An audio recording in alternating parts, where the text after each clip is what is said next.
এখন আমরা সাজেদা পার রিসোর্ট আসলাম। দৃশ্যটা খুব সুন্দর।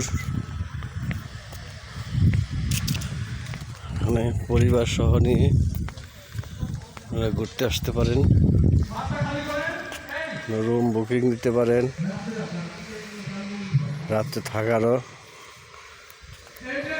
রুম আছে, সব কিছু আছে এখানে।